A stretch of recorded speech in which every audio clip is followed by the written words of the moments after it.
Where's John?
Hi, everyone. Are we all back?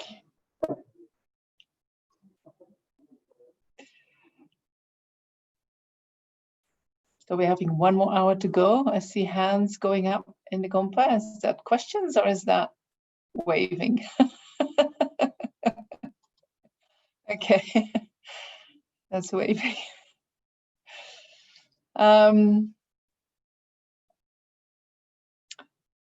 So this afternoon, we're going to talk about conventional and ultimate truth in relation to one object. And I see first there was a question. So the question is, my feelings as they arise, are they ultimate reality? But my commentary on them is conventional reality. So whatever arises, whether that is in the mind, whether that is in the body, whether that is outside of the body, whatever arises is all conventional reality. There is only one ultimate reality, and that is emptiness. Everything else is conventional reality. But what we do is, you know, what I try to do when I said the feelings are real, they're not real in the sense that they are ultimately real, right? So when feelings arise, when pain arises, there is suffering, but then how much we experience suffering, how we experience that suffering depends on how we comment onto that suffering. So if suffering arises in my mind, and often when suffering arises, we get this feeling like I'm the only one who is suffering. We feel kind of disconnected from other human beings. That is a characteristic of suffering. So then using our mind to say, you know, yes, I am feeling this, but it doesn't mean I am disconnected from anyone. Right? Instead of strongly grasping, well, it is like that, I am alone and nobody understands me, and then making that feeling stronger and stronger and stronger, you can say, well, you know, I'm not the only one who is suffering. There are more people suffering, and my suffering is nothing compared to many sentient beings in the world. So you make it more relative. Everything that you can make more relative is conventional truth, conventional reality. But I said feelings are real because what we often do is, especially with unpleasant feelings, we tell ourselves we don't like to feel them. We don't like to experience them. So we already have the tendency to negate them, to, you know, suppress them, to not pay any attention to them. So if I'm going to tell you now that feelings are false and they do not exist in the way they appear, I think you're going to do that more. And I think in order to become healthy, you first have to do that less. You first have to fully feel your feelings, because they happen, right? On the conventional level, they are there.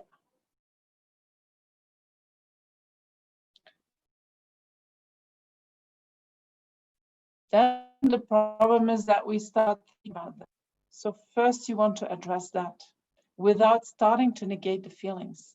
Once you know how you can be with your feelings, your positive feelings, your negative feelings, I should say pleasant feelings, unpleasant feelings. Once you know how you can be with them, then while being with them, you start contemplating emptiness of your feelings, but not before you have connected with them. Is that right? And so the fact that that feelings, you know, they're arising in every moment of mind. And as far as I understand the teachings, even in the mind of the Buddha, feelings arise. But that doesn't make them ultimate reality. They are still coming and going. You know, the fact that the Buddha realizes ultimate reality, emptiness, in every moment of mind, and that he never comes out of that concentration that realizes emptiness. That doesn't mean that therefore everything of the mind is in the Buddha mind is the ultimate truth. You know, only emptiness is ultimate truth. The wisdom realizing ultimate truth is not even ultimate truth itself. It is a consciousness, and consciousness is conventional reality.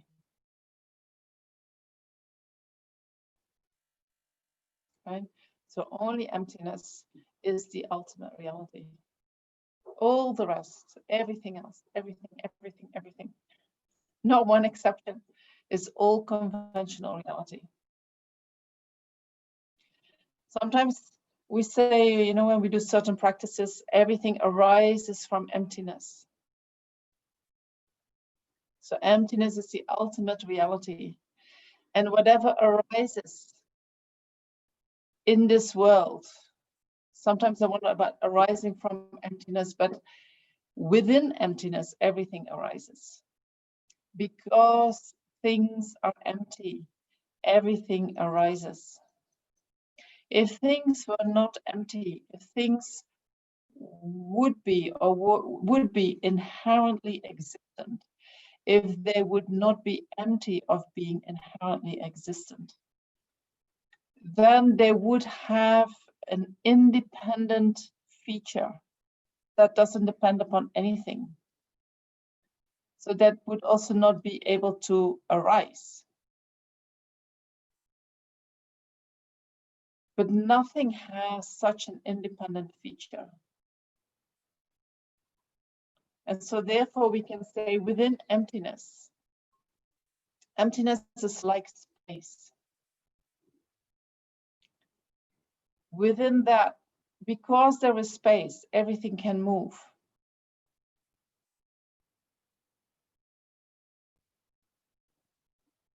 So because of emptiness, things can arise and things can dissolve. If things were not empty, they could not arise, they could not dissolve. There would always be that.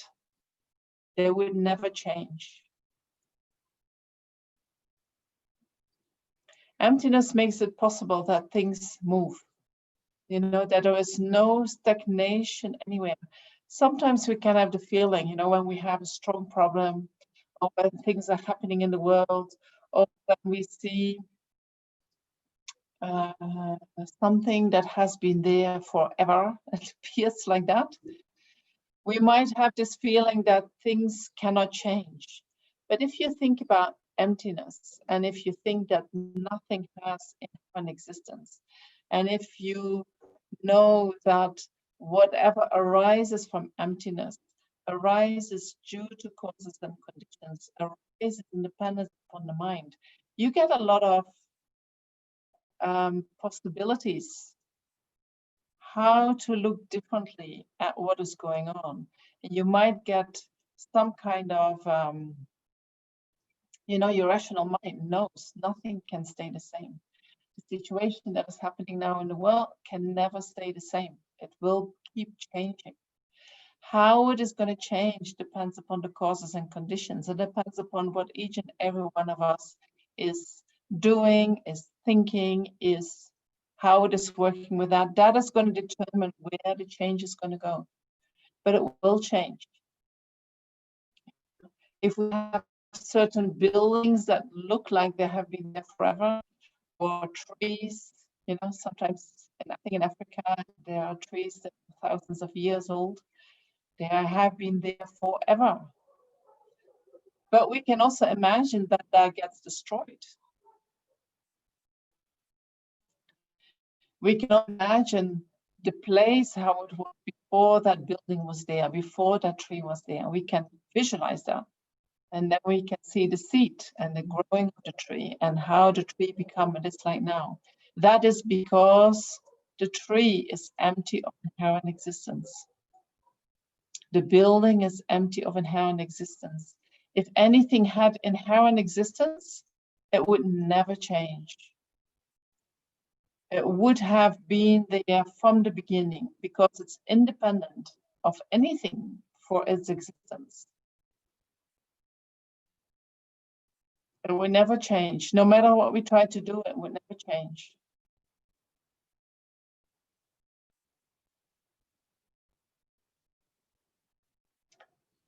So because things are empty, things can change. Things change, not can change, they change every moment. All right. Okay. Any more questions?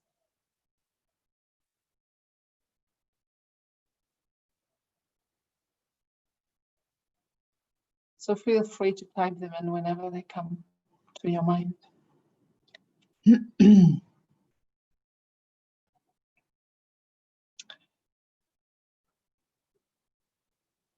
So how do the conventional truth and the ultimate truth relate to each other with respect to one object? Oops, my text is going.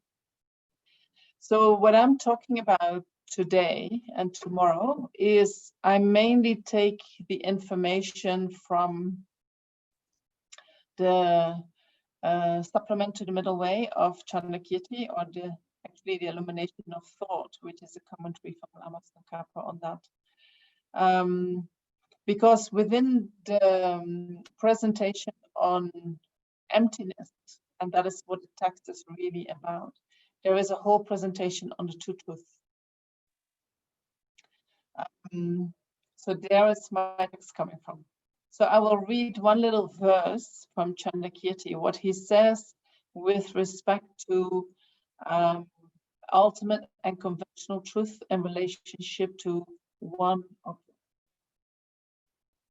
So he says, all things possess two entities. Things found by correct and false perception. Things found by correct and false perception.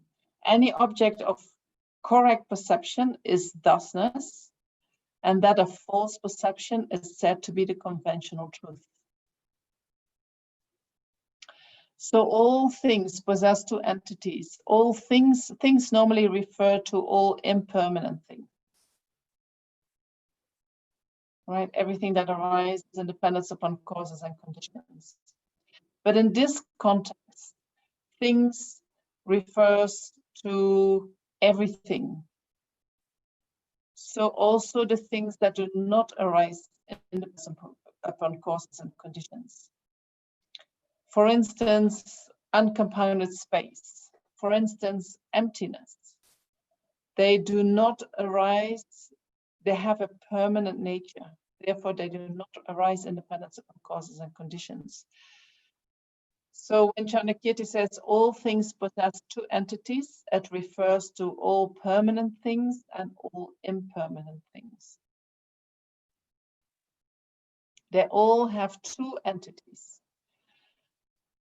One entity is found by correct perception, and one entity is found by false perception. So we see that correct perception, we say the perception that sees things as they are is the meditative equipoise of a superior realizing emptiness. They see the truth as it is. So that is called correct perception. Then when he comes out of that meditation, there is the false perception again, the appearance of true existence, and depending on where he is on the path, maybe also the conception of true existence. But it is definitely also in our mind. We have that false perception of things. We see the conventional truth of things. That is a false perception. So if I have an object like, I don't know, I can't say anything, car, table. If I have the object, then what I'm seeing is the conventionally existent table. That is conventional truth. I see the table. I do not see the emptiness of table. I'm not even aware of the emptiness of table. So I just see the conventional truth. And that is the only truth that I have. That's the only truth that I perceive. What I see is what is true.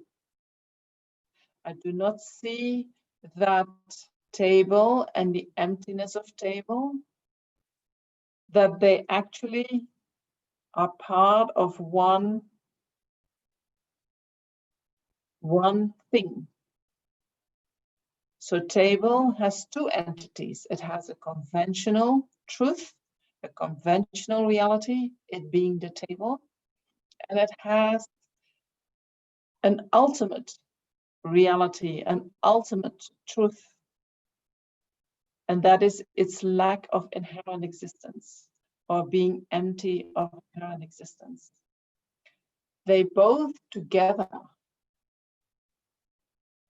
make up that entity, make up that thing. So any table, cup, any object that we have around us, our body, whatever we believe to exist, has two entities. One that is conventionally existent or conventionally true, and the other one is that it is ultimately, it doesn't exist in the way it appears. The ultimate truth is an entity of the object.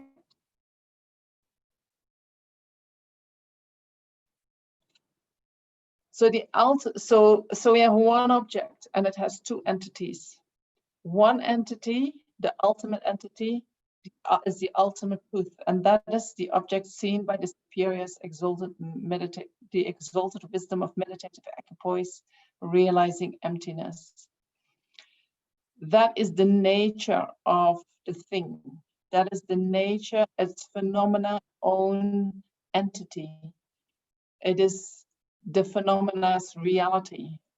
It is its lack of inherent existence. That's just different words for the same thing. Its nature is that it is empty of inherent existence, its final nature. And so that ultimate truth is what the superior in meditative equipoise focused upon emptiness finds. And we spoke this morning, I said something about if something exists inherently, you should be able to find it in the object. Remember that? So now I'm saying the superior, he finds emptiness. So does that mean then that emptiness exists inherently because it is found by the meditative equipoise of the superior? The findability would mean it exists inherently. So the superior finds emptiness. Does that mean that emptiness exists inherently?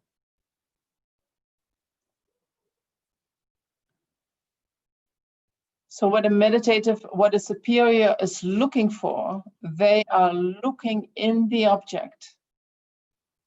And that can be anything. That can be the eye, that can be, normally it is the eye. That's the main object that we want to see the empty nature of. So let's take the eye. The superior, the focal object of the superior is the eye. And it is looking if whether or not that eye exists inherently. If that eye would exist inherently, it would exist like this and like this and like this, and it finds that eye doesn't exist. The moment the superior realizes that inherently existent eye, that inherently existent self does not exist, that moment he or she realizes emptiness. So then we say they found emptiness. So why is emptiness not inherently existent? Because although it is found by the meditative equipoise of the superior, that superior was not looking for emptiness. That superior was looking for the self, for the inherently existent self. And it found the emptiness of that.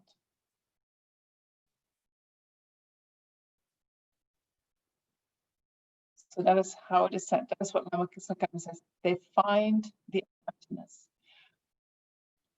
So then what we could do is we say, okay, we can check whether emptiness is itself is inherently existent or not. How do we do that? Well, then I have to take an image to mind of emptiness, which is a conventionality, right? Emptiness, which is the ultimate truth when I realize it with direct perception. But when I think about emptiness, I use it as a conventionality. And then I apply the same reasoning to emptiness in order to investigate whether or not it exists inherently. And so then I can find the emptiness of emptiness. Because emptiness itself is also not existing from its own side. It doesn't exist inherently. It doesn't exist truly. Although it is the true nature of everything, it doesn't exist truly.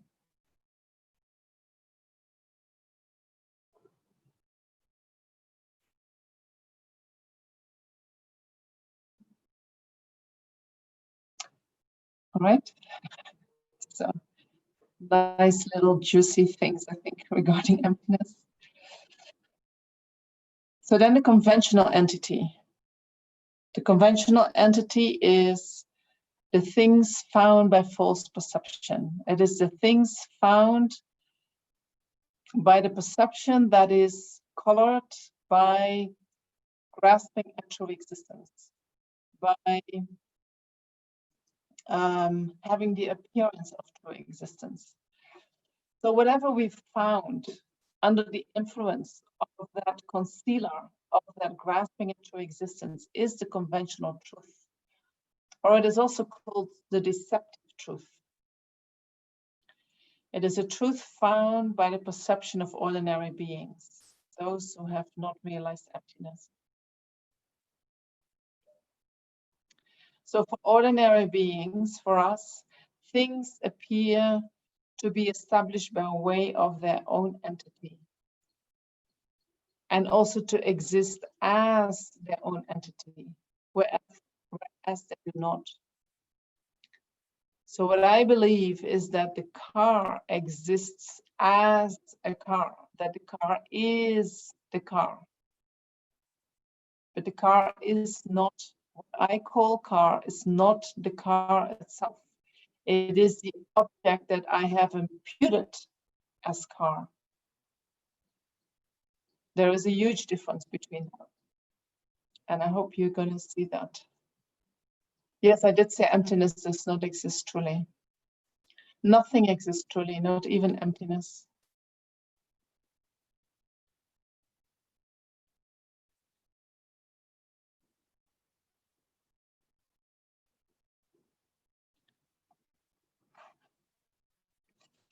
So both entities, the conventional entity of an object and the ultimate entity of an object, they are both not established by way of their own nature. They both do not exist inherently. So the conventional nature, the table, does not exist inherently. And the ultimate entity, the emptiness of the table, the emptiness, like the table lacking inherent existence,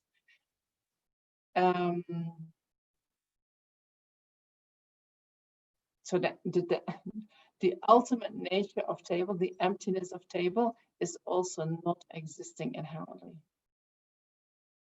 Let me repeat that. That was a little bit confusing. So both entities of an object, The conventional entity and the ultimate entity, they are both not established by their own nature. The conventional entity doesn't exist inherently, and the ultimate entity doesn't exist inherently. Nothing exists inherently.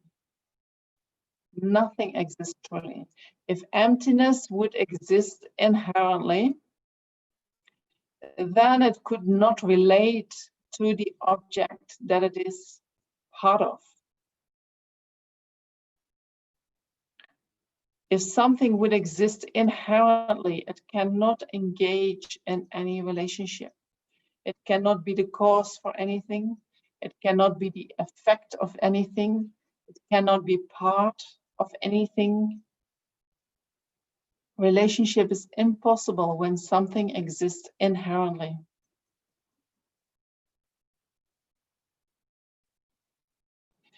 So all things possess two entities or two natures, the ultimate nature and the conventional nature. So that means that all things that are conventional truth, for example, the table, the car, they all possess an ultimate truth. The table being empty of inherent existence, the car being empty of inherent existence. And we can apply that to each and every thing that we know that exists.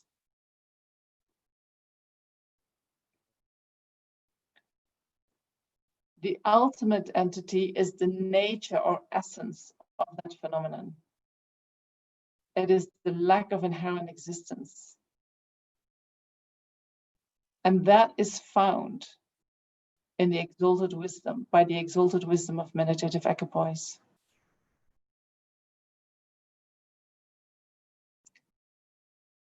So when we have an object, say the table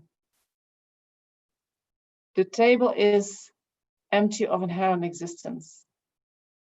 That emptiness is an aspect of the table, just as impermanence is an aspect of the table, just as the color of the table is an aspect of the table, and just like the table being produced is an aspect of the table.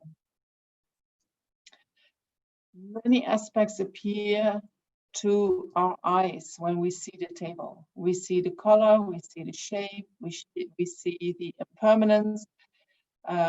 We can't see the impermanence yet. At the moment, I think our mind maybe is not yet developed enough to see the impermanence, but once we have realized impermanence, we can actually see that with our senses, with our eye consciousness. So that impermanence is already appearing to the eye consciousness, even if I have not been able to realize that yet, that they're also appearing. Emptiness does not appear to sense consciousness. It is too subtle. It is not in the domain of the sense consciousness. So we just see the conventional nature of things. We cannot see the emptiness of things like that. The mind is obscured. The mind is not being able to perceive that nature. And I think I also understood from my teachers that the sense organs, they cannot, or the sense consciousnesses cannot perceive emptiness, even if you have realized it. It's the mental consciousness that is doing that.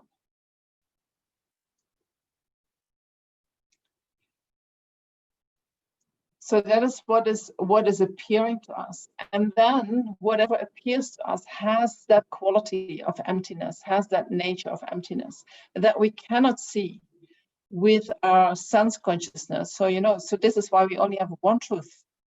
We see only that conventional aspect. That's it. We cannot see how it exists in actuality. We cannot see its nature. But emptiness is a quality of the object. And emptiness comes into existence together with the object. And the moment the object gets destroyed, when the table is destroyed, the emptiness of the table also doesn't exist anymore. The object itself is impermanent, right? It arises and then it divides and then it gets destroyed, or it ceases, or whatever, it falls apart. Emptiness is permanent by nature. It is like the space in which everything can arise. The space is always here, right? Whatever arises in the space, that comes because there is space. Emptiness is much more subtle than space, but it is like space-like characteristics that make that things can arise, that make that things can move, that things can change, and they come together. And so when the object disappears, also the space-like aspect of that object disappears. They go together. When things arise, there is immediately also that space-like aspect. There is immediately the emptiness, because it is part of it. It is its nature. It is its final nature. How can something exist without its final nature? It is its essence. And although we cannot see it, and although it doesn't appear to our sense consciousness, and although the opposite appears to us, with our rational mind, we can think about how the object exists and come to the understanding, and after that the insight, that the emptiness must be an aspect of each and every object. Otherwise, things cannot exist, things cannot arise, things cannot change, things cannot move.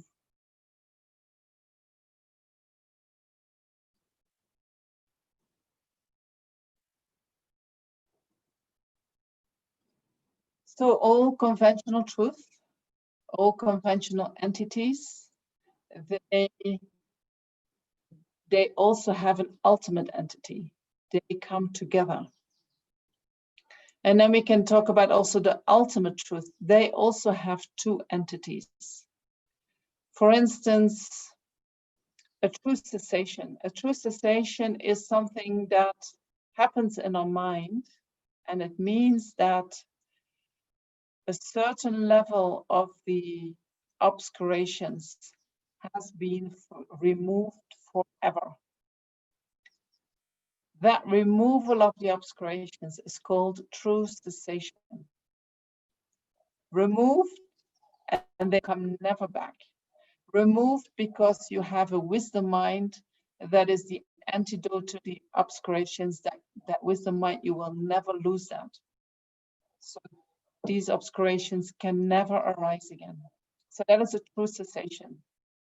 A true cessation is like a freedom of the delusions, which is a permanent state that doesn't change moment to moment.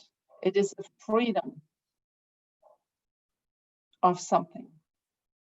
So instead of having a lot of clutter in your mind, you suddenly have nothing like that in your mind forever. So that's the permanent state. But that state itself, although it is permanent by nature, its ultimate nature is that it is empty of inherent existence. So I can, when I think about a true cessation, which is an ultimate truth, which is an emptiness of the disturbing emotions, I can take that to my mind and I can contemplate its nature. So when I take it to my mind to contemplate it, it becomes a conventionality. And then I can contemplate its final nature and find that also that is empty of inherent existence.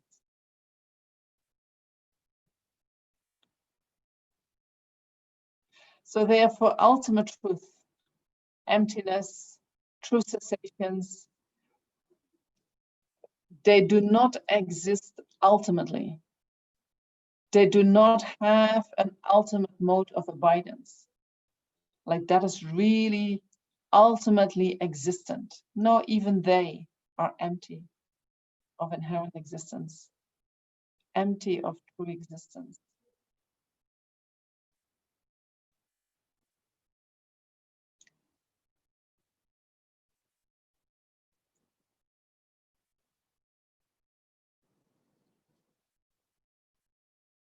So these two entities, they are not defined on the basis of the fact that ordinary beings, they realize one entity, they realize the object in this way, and superiors realize the object in this way, but it is actually the same object. It is not like that.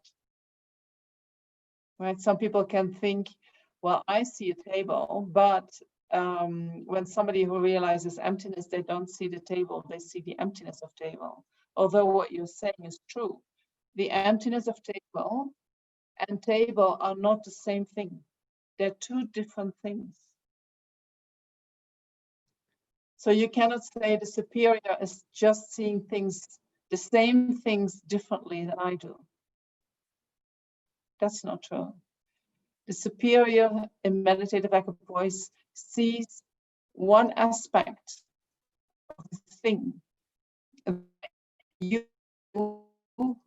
with your normal awareness, cannot see. It's impossible to see. So these are two aspects of one thing. Ordinary beings see this, superiors see this. Let's see what's happening. Is my connection still all right? I'm still connected, okay.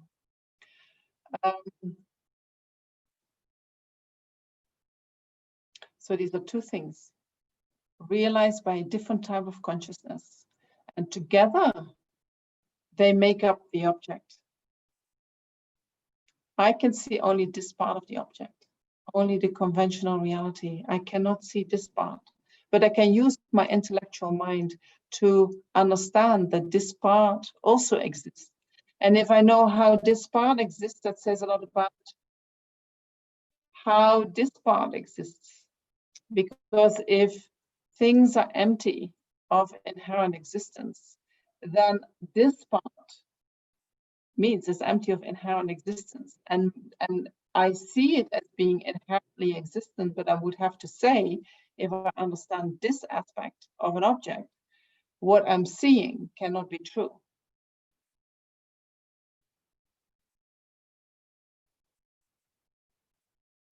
True. Not so easy, is it? So all phenomena, all objects of knowledge, each and every one of them has two entities, a conventional truth and ultimate truth. So in the terms of a single basis, such as table, its entity of conventional truth is the conventionally existent table, while its entity of ultimate truth is the table's emptiness of true existence. So when we read this morning the Heart Sutra, we say form is empty, emptiness is form, right? Form is empty. Form is the basis of qualification, whereas empty is a quality or an attribute of that basis. So they are one entity. Form is empty. Whatever is a form, there is also the quality of empty. Everything that is form is empty. The quality emptiness is with each and every form.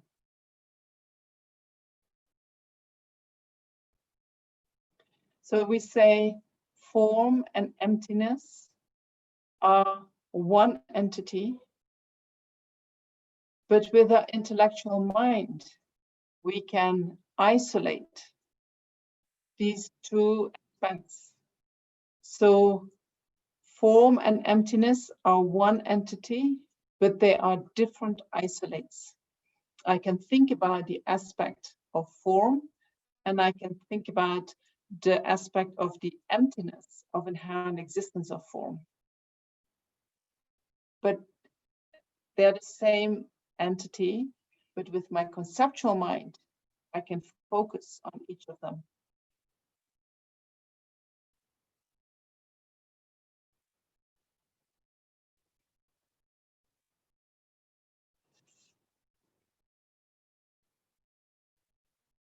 There is a question, is Buddhism a conventional truth only?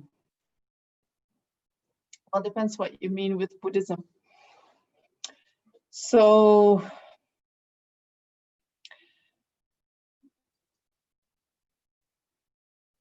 the Buddha taught, whatever the Buddha taught, was due to his great compassion.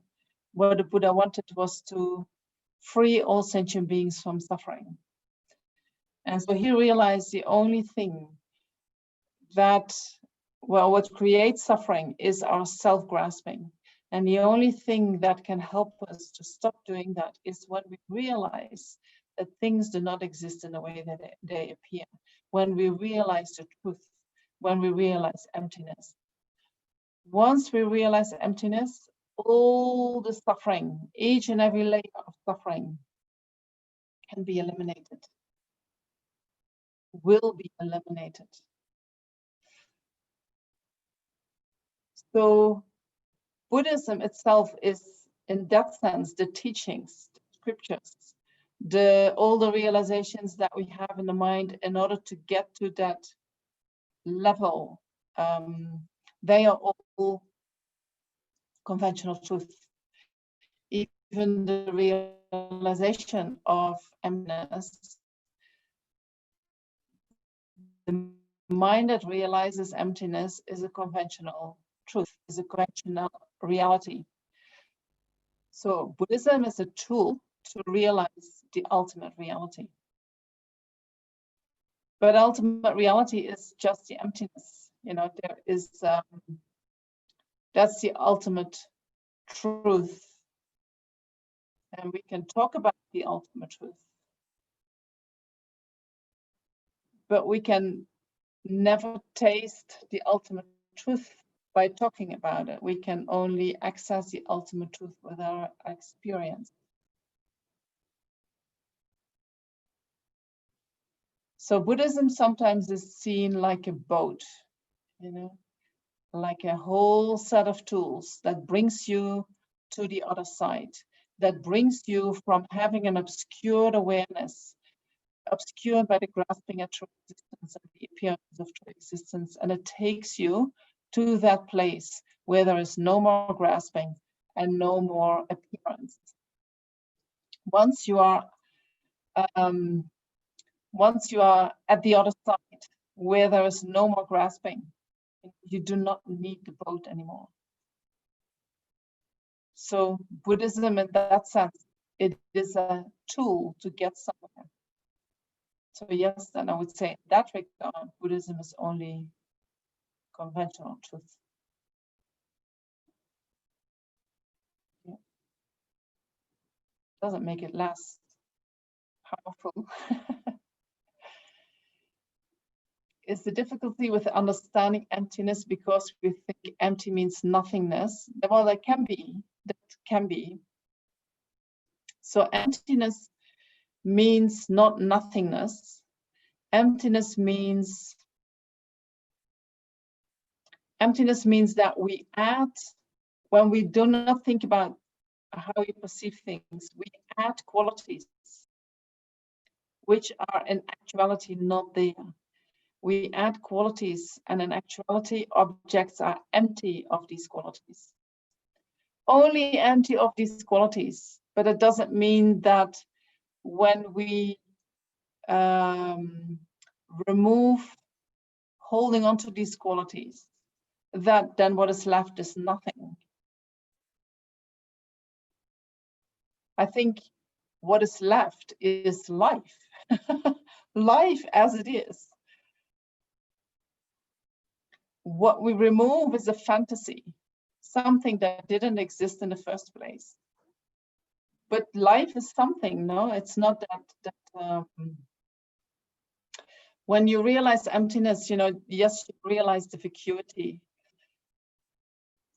And so within the Gelugpa, we say, no, you see only emptiness. That's it. Only the vacuity. You only see the absence. And sometimes they compare it with, you know, if you have money in your purse and you think you have $200 or $300 in your purse, and you go to the shop and you open and you see only $20, you know. You don't see so much $20, but what you see is the absence of the $300. Where are they? You see absence. Doesn't mean that you don't see the $20. You see that implicitly, but you mainly focus on the absence. And so that happens when you realize emptiness. Also, like nothing is there. You know, what I thought was there is not there. But it doesn't mean that nothing is there. So there can be. It is not just an openness. It is. You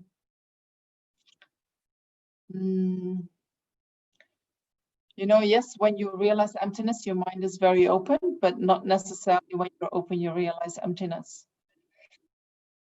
Have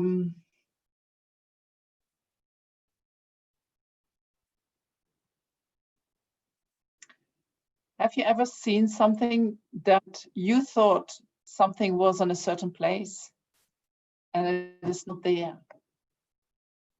And you go, you check again and again. I'm sure it was there. Oh, it's not there. It is not there.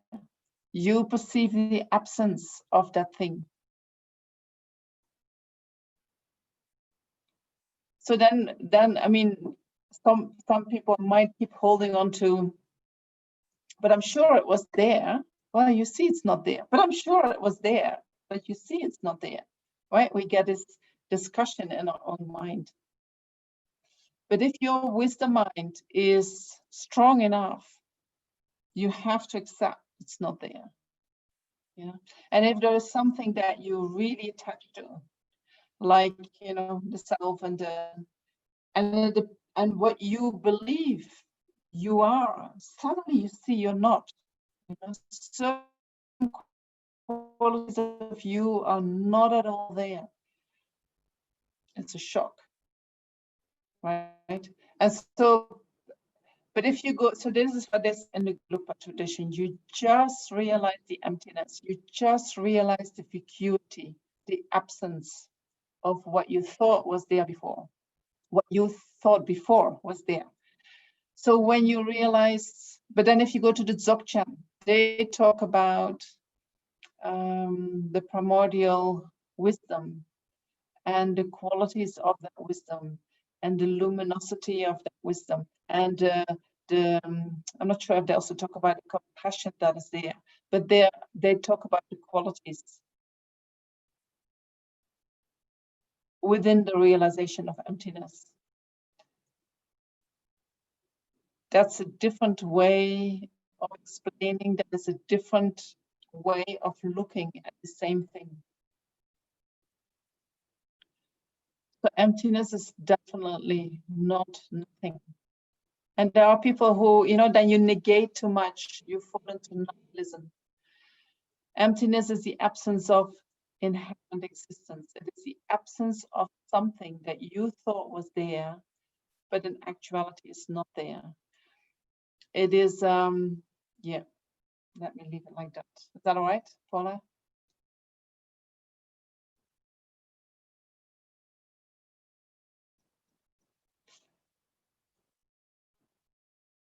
I hope it is.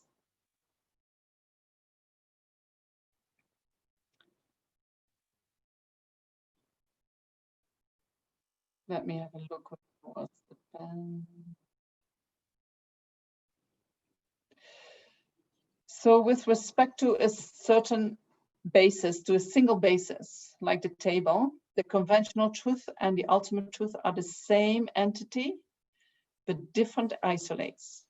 Isolate means that they are one substance, but with my mind, my conceptual mind, I can focus on this part or I can focus on that part. You know, I am one entity. You can focus on me being a nun. You can focus on me wearing glasses. You can focus on me being a person. You can focus on different aspects, but it's still the same entity, right? It's not that the one who's wearing glasses is a different part, a different object than the one who is wearing robes. They're the same entity, but my conceptual mind can focus on different things. So same with ultimate truth and conventional truth, independence on a single base. They are the same entity, but different isolates. So it just as, let me have a look. John, I can mute you. If we have a pen, or many attributes appear to my eye consciousness of the pen. I can see the color, I can see the shape, I can see how fine it is, I can see, but they do not appear separately to my eye consciousness. So therefore they are one substance, one entity.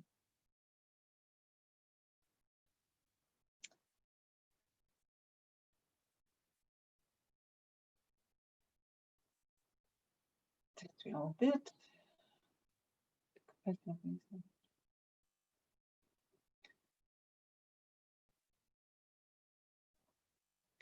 So they say the conventional nature, the conventional basis, and its emptiness, they relate to each other as being of the same nature.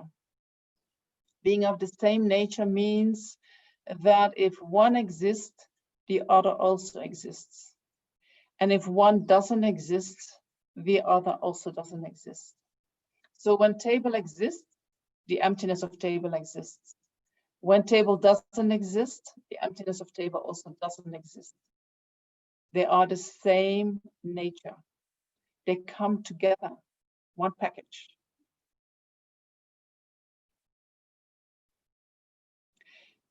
If you would think that the table is something different than emptiness, then it would mean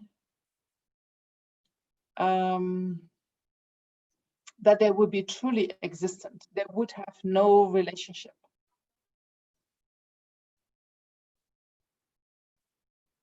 They would not be able to work with each other.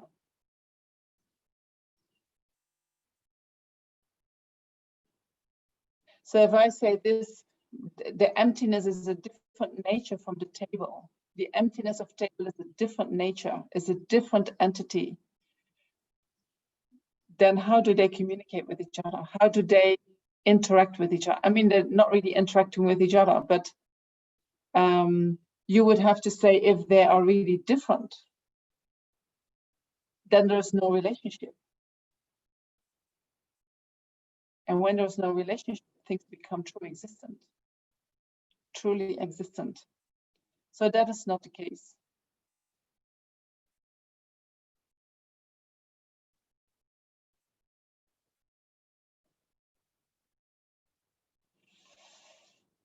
So then I had a few more comments, but I think we already discussed it a little bit. So sometimes in some sutra it says ultimate truth is not an object of an awareness. But what that means is not that it is an object of no awareness, but it is not an object of ordinary awareness. It is only an object of the exalted wisdom of meditative equipoise. So ultimate truth is not an object of the false awareness or the concealing awareness. It is not an object of a valid cognizer analyzing conventionalities. So the one who is certifying conventional reality, the valid cognizer analyzing conventionalities, that one does not see emptiness. That valid cognizer is not even interested in emptiness. It is not the domain of that valid cognizer to think about emptiness. They only think about conventionalities. How do things exist conventionally?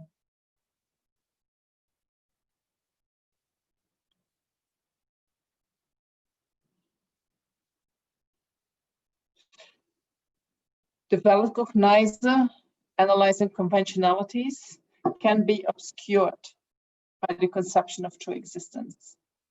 That obscuration makes already that, emptiness is not the object of such a mind. It cannot see that.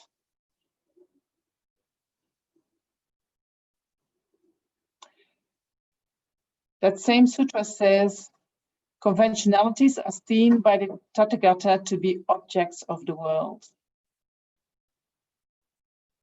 So which means that conventionalities are objects of ordinary beings like us. Conventionalities seen by the Tathagata. Tomorrow I will say a little bit about that. It is I still find it a very difficult topic, and I do not have a definitive understanding of how the Buddha sees conventionalities, but I can tell you what I've learned. But for me, it doesn't feel that I really get it. But I can pass on what I do know, but I somehow cannot get it in my mind that I think, oh, it must be like that. I can repeat words. And maybe that is because the way the Buddha sees things is really, we cannot comprehend that, because the mind that sees the two truths simultaneously is something that, I have only one reality that is conventional reality, and then there is also this ultimate reality, and then seeing them at the same time, I just cannot get my head around that. It can be that it is because of that. I think I'm okay with what we see outside of meditation and within the meditation, but then mixing them together, having no obscurations at all. How does reality look like without any obscurations? Seeing it directly, I have no idea. It's difficult I find it very difficult. But I will say tomorrow a little bit about how the Buddha sees conventionalities according to what I have learned. And we will also talk about dividing how all the objects of knowledge are divided within the two truths. And then we'll talk about how conventionalities are divided. The conventionalities in the world, there are some things that are real, some things that are not so real. So we'll talk about that, so that you, because we have so many consciousnesses, and some are perceiving things like this, and others, they work in this way, and some things, they, we know that, for instance, when we hear an echo, we know that it's not a real sound, but then how does it work? So we'll talk about that, about real and unreal conventionalities.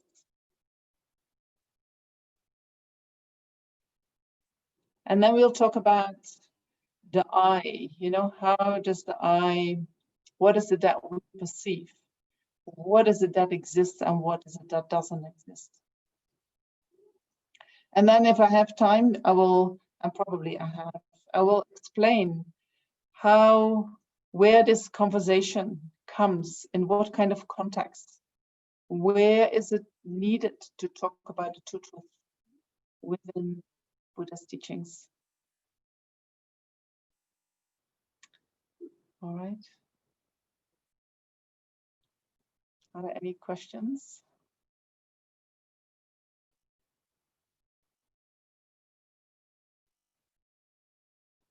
I hope you bring tomorrow heaps of questions. I'm already glad with what you're bringing today. It's very useful to ask questions, and because it helps me also to get to other, other ways of explaining something. If I know where you get stuck, that helps me to say things in a different way.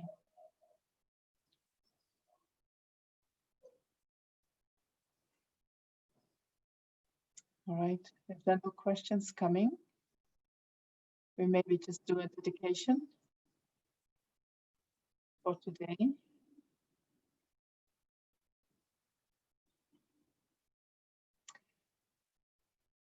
So we can visualize all the positive energy that we have created by listening and reflecting today. This is very, very powerful for your mind to listen to these kind of teachings, even when you feel that the mind is challenged and that you do not get it, or you get it and it is gone again. And because every reflection that you're doing in your mind, you are shaking, you're grasping at true existence, you are shaking your samsara, you are creating the ground for creating causes to be free from samsara.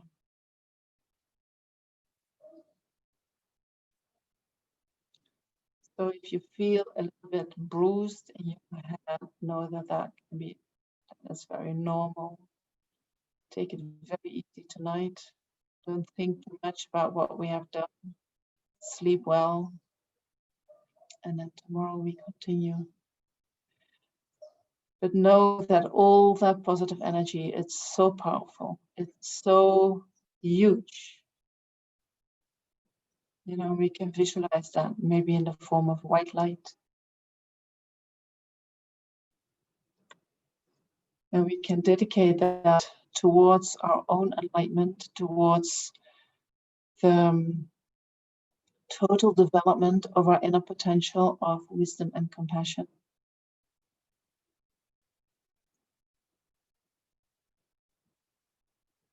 And we can also imagine that that white light spreads throughout the whole world, becoming the cause for each and every sentient being to find perfect happiness.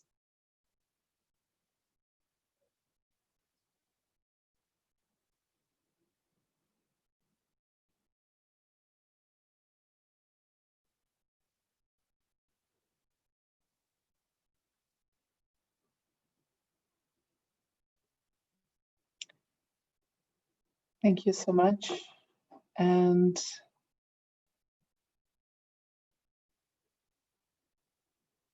just reading your comments before I close up. Thank you very much. I'll see you tomorrow, same time, 10:30 your time. Have a good evening and night.